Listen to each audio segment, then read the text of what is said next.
진실은 무엇인가? 5.18 공격을 받았던 것이에요. 공인데 그래서 이 전술팀이 마지막 날 5.18 당시 민간인을 향해 헬기 사격이 있었던 전밀빌딩을 찾았습니다. 68개가 내가 이렇게 주황색으로 이렇게 표시되어 있어요. 68개. 내부에 177개. 그래서 토탈 245개라고 합니다.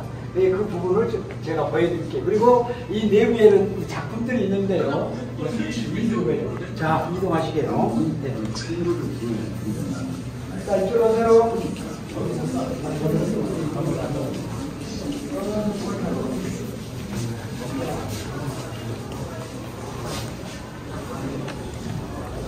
자, 이쪽으로 오세요. 우리가요, 제 손을 보면, 그러니까 43년 전에 이 전입빌딩은 강주에서 제일 높은 10층 건물입니다. 그리고 도청 황정리의 제일 중심에 서 있던 건물인데요. 바로 이 건물의 주위를 한번 살펴볼 필요가 있어요. 제 저를 기준에 저쪽이 손을 방향은 도청이고요. 저 오른쪽에는 금남로와 IMCA, 그리고 이 건물 뒤에는 IWCA가 있습니다. 쉽게 말하면 강주에서 제일 높은 10층 건물이고요. 그러니까 도청의 중심이 있잖아요. IWCA나 IMCA나 도청은 마지막까지 청년, 학생, 시민들이 계엄군에 맞서 저항했던 장소가 바로 이 전입빌딩입니다. 그런데요, 또한 오른쪽에는 큰 건물 있잖아요. 그때 당시는 7층 관광호텔 건물이었습니다. 그러면은 보세요.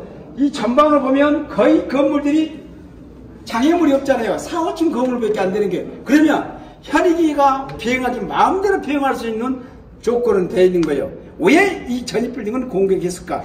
그런데요, 공수부대가 3공수, 7공수, 11공수, 그리고 박준병이 이끈 24단 병력이 내려옵니다. 그런데 도청을 진압할 때 3공수가 담을 넘고 도청을 들어와요.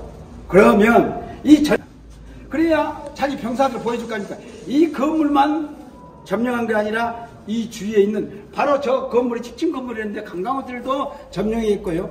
여기 앞에 보이는 한 5층 수협이랑 뜯었는데 흘렀는데 그 건물도 점령했던 것이에요. 그런데 이 건물에는 누가 들어오냐? 11공수가 들어와요.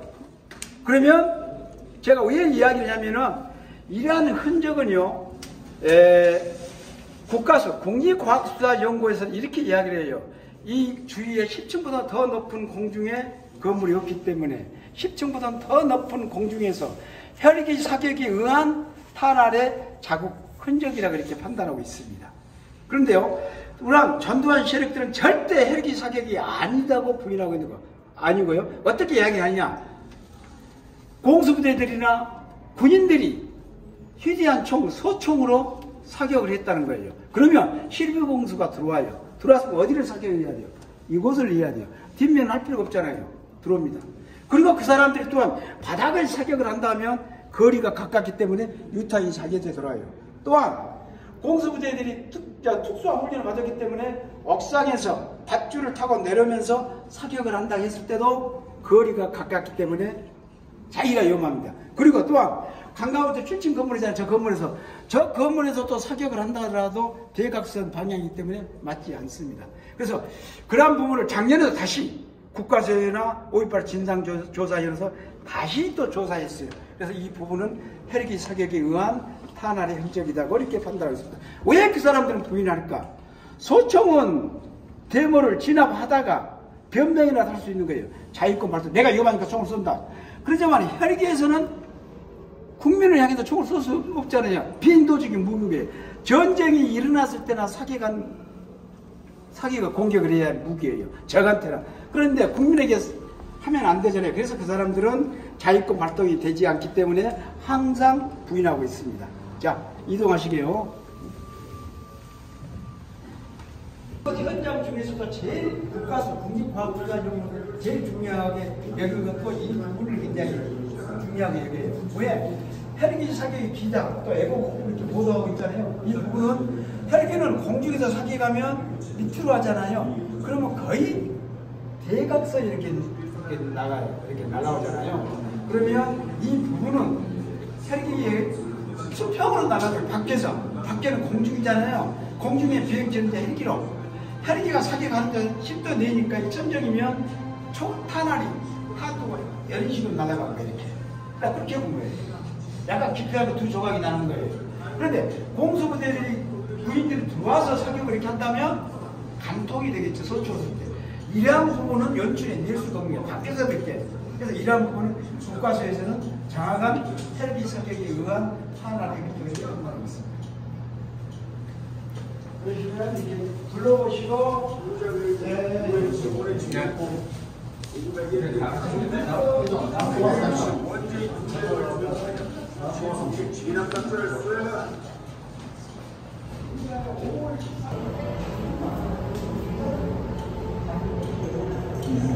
기관총.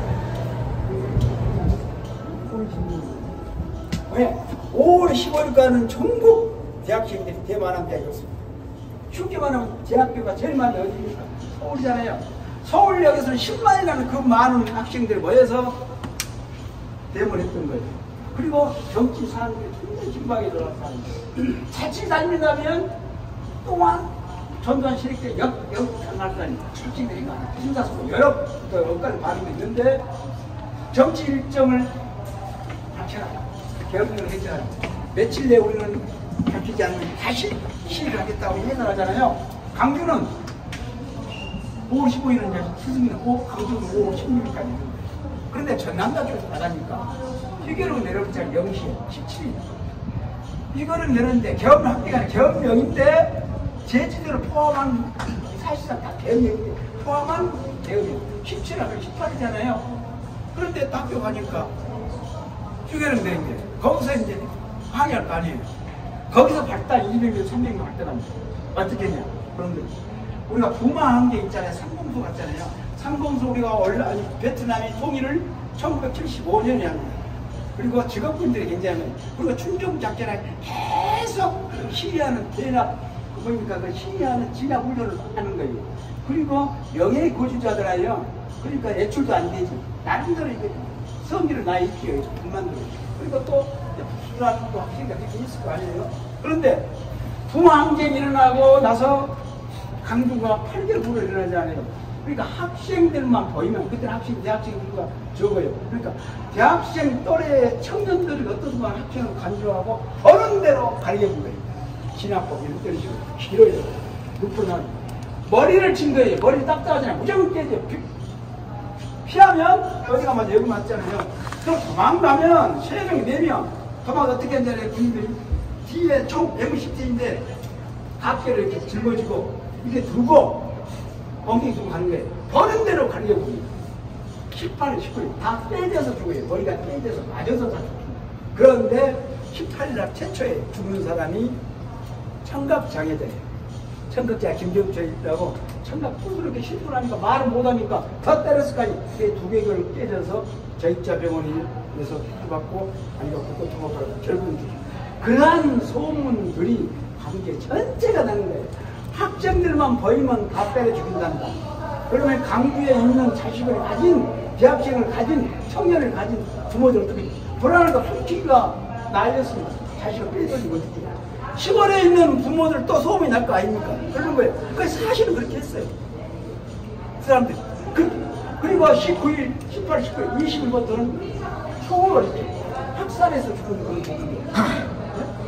그러니까 거기에 목격했던 사람이 누구예요?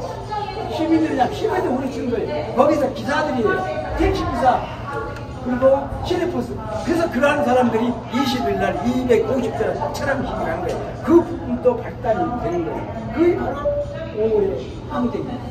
단 한 가지 또 한 가지 무기가 나와서도 강주 시민은 질서 정연하게 수습되고 그 많은 사람 더 희생이 있었을 텐데 지혜롭게 그래서 강주가 위대합니다. 그래서 세계의 유네스코의 기록 유산물로 등록이 있습니다. 둘러보시면 됩니다. 자,